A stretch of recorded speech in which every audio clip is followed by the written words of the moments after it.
ఉత్పత్తి సంఘాల ద్వారా పంపిణీ చేస్తున్నాం। ఈ ఏడాది వానకాలం పంటకు జూలై 24 నాటికి 11,85,000 మెట్రిక్ టన్నుల ఎరువులు పంపిణీ చేశాం। ఇప్పటికీ ఇంకా 10,65,000 మెట్రిక్ టన్నుల ఎరువులు అందుబాటులో రైతులకు ఉన్నాయి। అదేవిధంగా రాష్ట్రంలోని రైతాంగం నేడు అతిపెద్ద పండగ జరుపుకుంటుంది।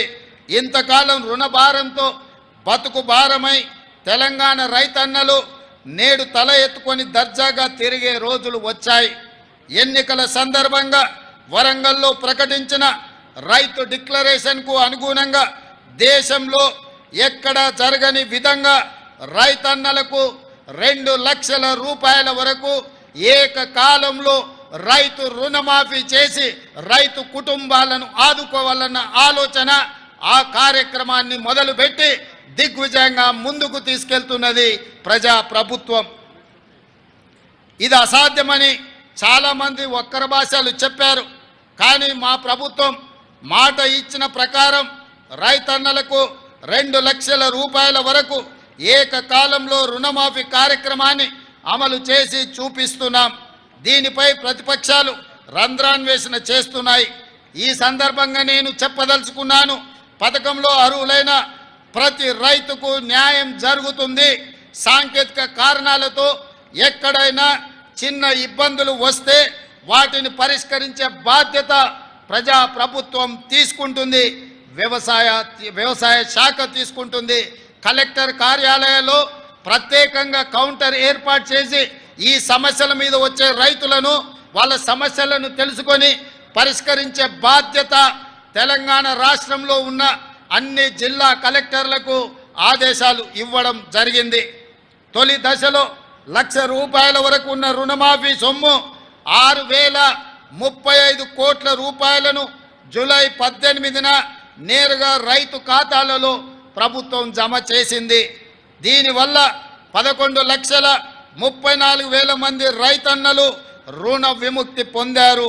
రెండో దశలో 6,190 కోట్ల రూపాయలను జూలై 30న నేరుగా రైతు ఖాతాలలో ఈ ప్రభుత్వం జమ చేసింది। దీనివల్ల 6,40,823 మంది రైతన్నలు రుణ విముక్తి పొందారు।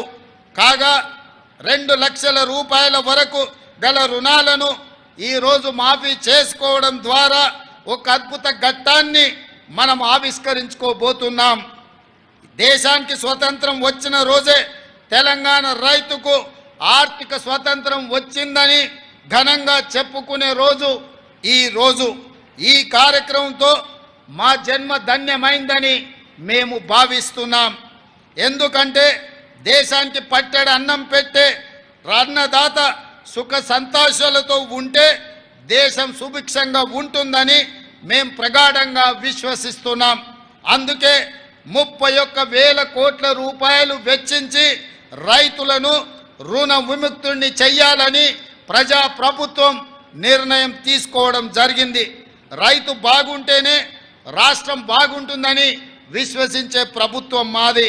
అర్హులైన రైతులందరికీ రైతు భరోసా పథకాన్ని ఎకరానికి 15,000 రూపాయల చొప్పున అందించాలన్నది మా ప్రభుత్వం యొక్క సంకల్పం।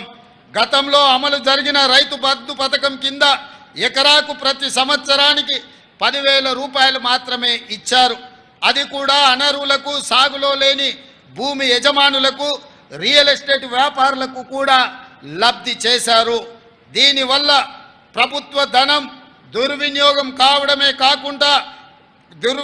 కావడమే తప్ప రైతు ప్రయోజనాలు నెరవేరలేదు। మా ప్రభుత్వం రైతు భరోసా పథకాన్ని సక్రమంగా అమలు చేయాలన్న లక్ష్యంతో విధి విధానాలను రూపొందిస్తుంది। దీనికోసం ప్రభుత్వం మంత్రివర్గ ఉపసంఘాన్ని నియమించింది। ఈ ఉపసంఘం రాష్ట్ర వ్యాప్తంగా పర్యటించి రైతులు, రైతు కూలీ సంఘాలు, అదేవిధంగా మేధావుల నుంచి అభిప్రాయాలను సేకరించింది। వాటిని పరిగణలోకి తీసుకొని విధి విధానాలు రూపొందించి త్వరలో రైతు భరోసా పథకాన్ని ప్రారంభించుకోబోతున్నామని తెలియజేయడానికి నేను చాలా సంతోషిస్తున్నాను। మన రాష్ట్రంలో వరి సాగు చాలా విస్తీర్ణంగా జరుగుతుంది।